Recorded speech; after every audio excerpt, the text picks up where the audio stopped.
What's up everyone, this is Marky2200 here and welcome back to my Need for Speed testing series, where today we'll be ranking all the rear-wheel drive sports cars in Need for Speed Pro Series from worst to best based on their drift capabilities. As usual, all the cars are equipped with stage 3 performance and handling packages. We're using manual gearbox and all the cars have been tuned properly. Tunes of every car are in the description down below. All the cars are using stock tires. They are either using stock or stage 2 suspension. And their brakes are reduced to as low as possible. Whatever stage I chose with every car are in the description as well. With this video I also tested all of these cars on Autopolis C as well as on the usual Portland. So I've tested all of these cars on 2 drifting tracks, and that means that we have got 2 results per car. And to determine the end position in this video, I averaged both of the scores so we can have an accurate representation of how good each drift car is. With that said, let's see which of these cars is the worst for drifting. And at number 19 we have the Aston Martin DB9. It managed to score 8,738 points on Portland and 4,667 points on Autopolis, meaning it got an average result between those 2 scores of 6,703 points. And that overall is the worst for all the rear-wheel drive sports cars. Just 4 points ahead average-wise we have the SL65 with 6,707 points. It managed to score 4,669 points on Autopolis and 8,745 points on Portland. So what is actually quite funny is that initially I thought Portland was kind of busted because I got some results where I thought, is that really true? So in order to be absolutely certain on how good each of these cars are, I also tested all of these drift cars on Autopolis C. And the results are largely the same. There are some slight differences here and there. And don't worry, when we get to all of these cars, I will also retest all of the muscle cars for Autopolis as well. Basically also for the DB9 and SL65, they are both decent drift cars, but they are terrible at scoring points. Same with the S2000. The IS300 is okay and the Supra is a decent car at best. The Supra is actually the first car that managed to score more than 10,000 points on Portland. And what's also quite funny is Autopolis is considerably longer than Portland. Yet on Portland all of these cars score about 50 to 55% more than on what they score on Autopolis. In fact, there is actually a very short drift track on Autopolis which only consists of like 2 or 3 corners. But you can get a crazy amount of points on that. So it not only differs on like region to region, but it also differs on track to track on what score that you can get. So it's quite funny to see that on a very small drift track like Portland, cars can get a crazy amount of score when compared to Autopolis. So moving on to, we already at the Cayman, which actually most of these bottom cars, their story is the same. They are somewhat decent or even good at drifting, but the point scoring is just absolutely terrible.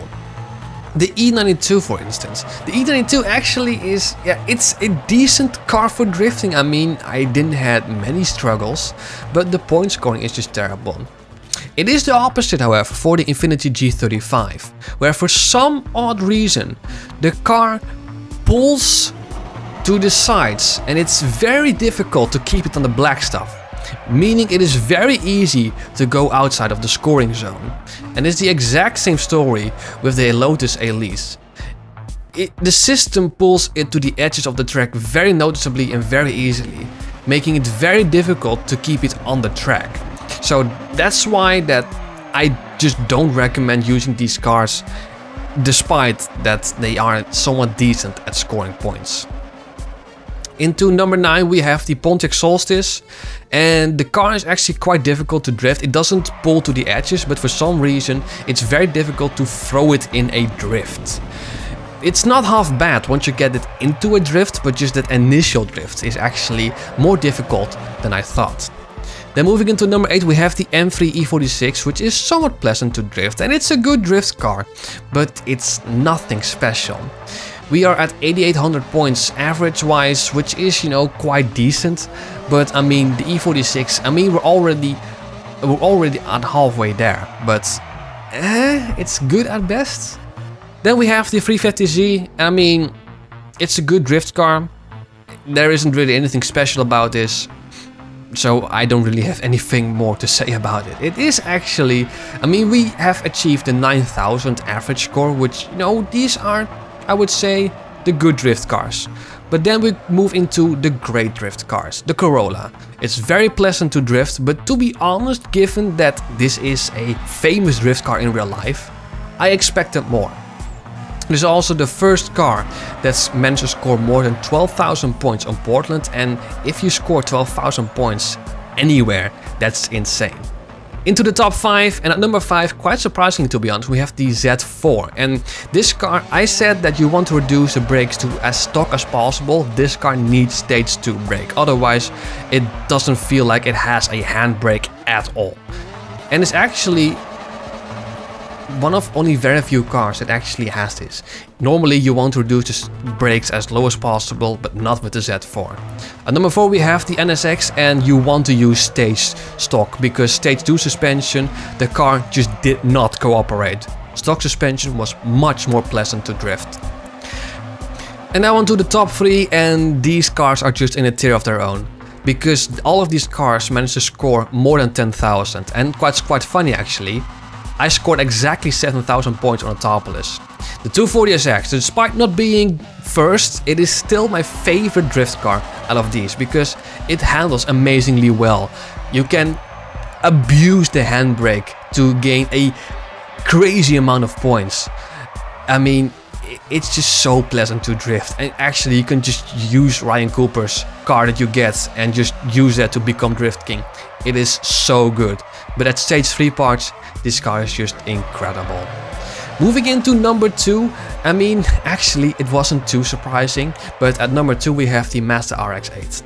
This car is amazing for drifting. It needs stock suspension, it needs stock tires, you want to use stock brakes. Basically you don't want to add any handling parts whatsoever, because that reduces the amount of points you can score.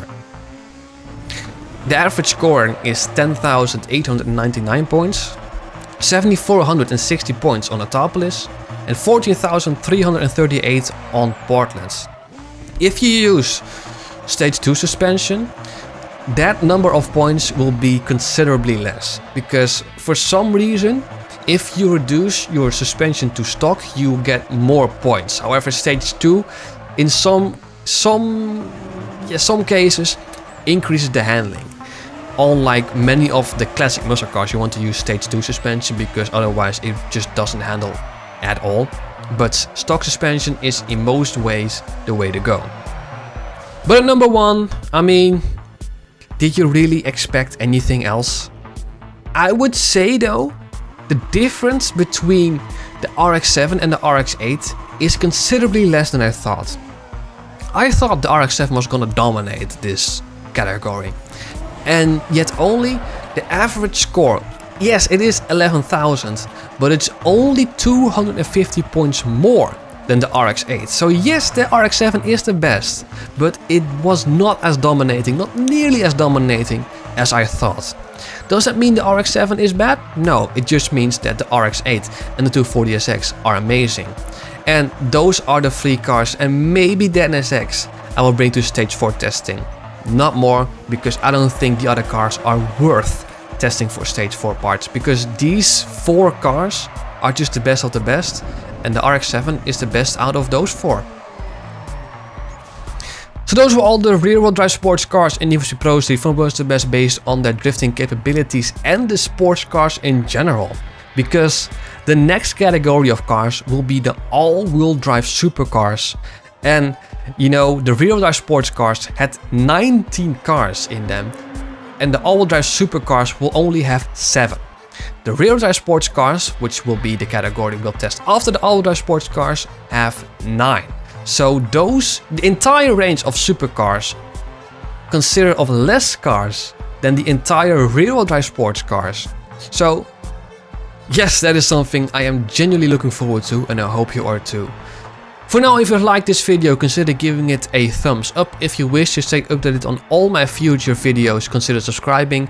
As I said, the next testing video will be all the all-wheel drive supercars, ranked from worst to best based on their grip capabilities.